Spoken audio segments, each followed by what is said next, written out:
Okay, welcome back to Woodshop Wednesdays, and back out here at the Jeep. I'll show what I'm getting ready to do. So last week I block sanded this for quite a while after doing some filler and so forth, and then I put 2 coats of urethane primer on there, and then I noticed that this area right here was sticking out a little bit, so I took my body hammer to it. I knew that I would crack the filler that I had in there, and that's exactly what happened. But that's okay, because I can redo that. I'm gonna go ahead and sand that off of there, and I can reapply the filler there. Another thing that I'm gonna do is these holes were drilled for a soft top that I had on here very briefly, and I didn't end up liking it, so I took it off and sold it. So what I'm going to do is I'm going to tape the underside of it with some masking tape, and then I'm going to fill in these holes with fiberglass, the short strand fiberglass, and then sand it, and then of course smooth everything. But that way it'll have a nice clean look up top as well. So, but right now what I'm going to do is I'm going to block sand this rocker all the way down, and sand that down and get rid of the broken filler, reapply it, and then address those. Here we go. And I'm going to use a trick that I use when I'm hand planing wood for wood projects, and that is to scribe some lines here,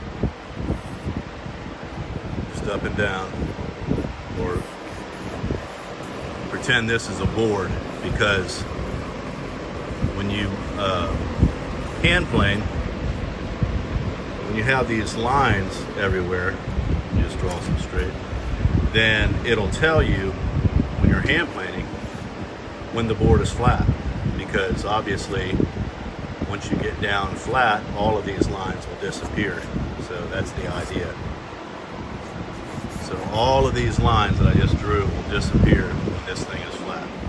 Now I'm going to start with my the longest block that I have, which is 2 feet. I used this on the hood, 66 C10 years ago when we restored it.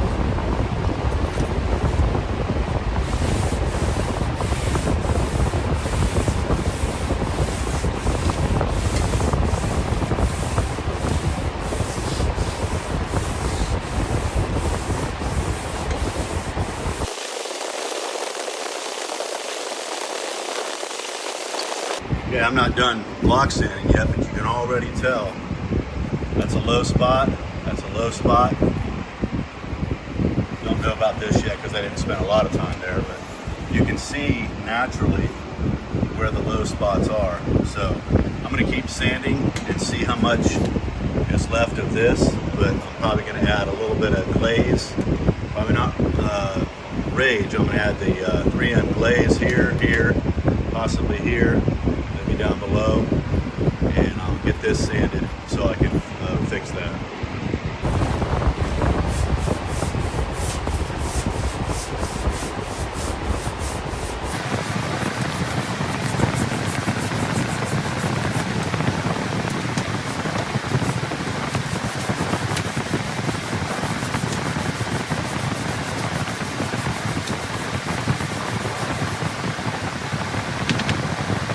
Okay, I've got this area sanded down here. I've got some bare metal there, obviously.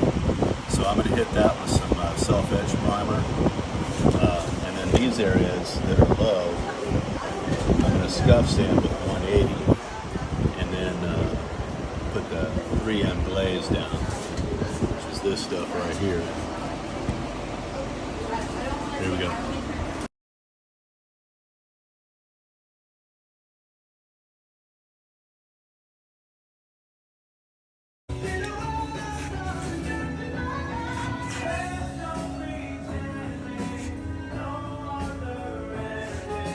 That's tape, and now I'm going to put fiberglass filler over top of those holes. That way it doesn't fall down in.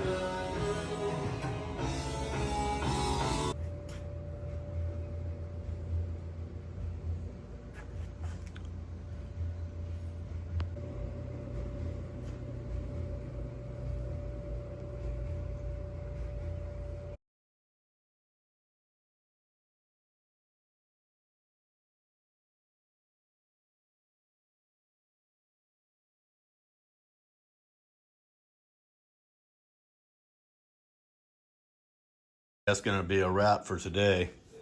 I got this pretty flat now, filled with the fiberglass and then rage. I've got a little bit more to do down in here. There's a rough spot somewhere in there. Couple other little areas to glaze, but I block sanded it, and it's pretty close, getting very close. Got these filled in up here, block sanded those back. Carter helped me do that. And so I'm just focusing on this driver's side for now. We'll have to do a dry fit on the fender once it gets here. But we want to make sure that the seam here will line up. Everything will be nice before I commit to painting the body. But it's going to be a wrap for today. Okay, welcome back. And so today I've already done a lot of work before I started videoing, but to just kind of summarize what I've done. I did a little bit more glazing down here.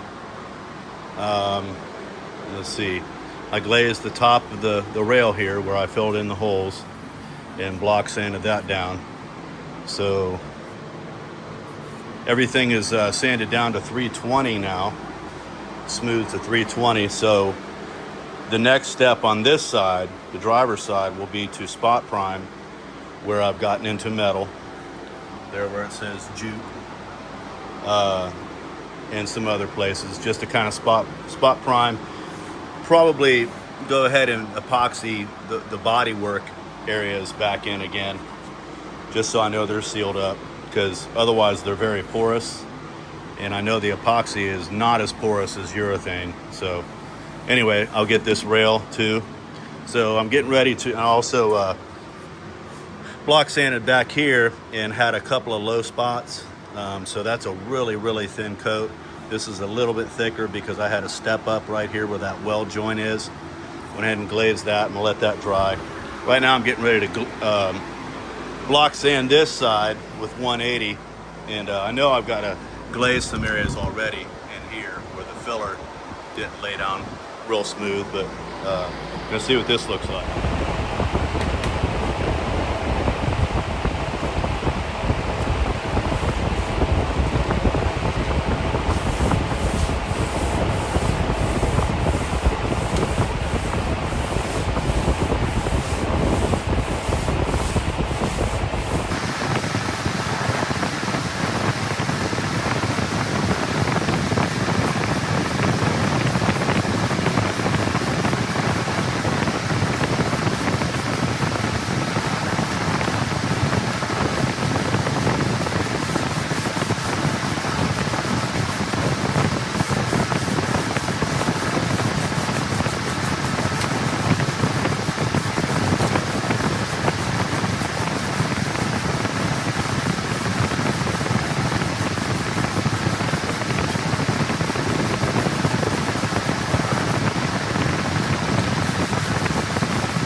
Fairly flat. You can see that by the sanding is all the way down, except in the areas that I know I need to glaze, like here, there, you know, get the idea. A couple of low spots. There's one here, a little bit in there, right there, right there, and there. So just little touches with the glaze. Right here, you can see it actually, that 2-foot block sander, it actually made it all the way out to here. So it's a little bit low in here. I'll have to hit that with some glaze right in here. I'm not going to do up to the edge because I need to do a dry fit on the fender first. I'm going to have to glaze that. Anyhow, that gives me a rough idea of where I need to be with regard to glazing, so I'm going to go ahead and take care of that. All right, that's going to do it for this episode of Woodshop Wednesdays. More work on the JOOP. I decided to wait to glaze that on my next day that I'm out here working on it, but I got it all block sanded, and I know where I need to glaze, low spots and whatnot. I did go ahead and sand these back here, so that's looking better. Got a little bit more work to do up in here, smooth that out. Yeah, she's coming along. This is blocked to 320, and so it's already, like I said before, ready for primer again. I'll put some epoxy on it first and then primer it and block sand again. So, name of the game. All right. Catch you guys on the next one.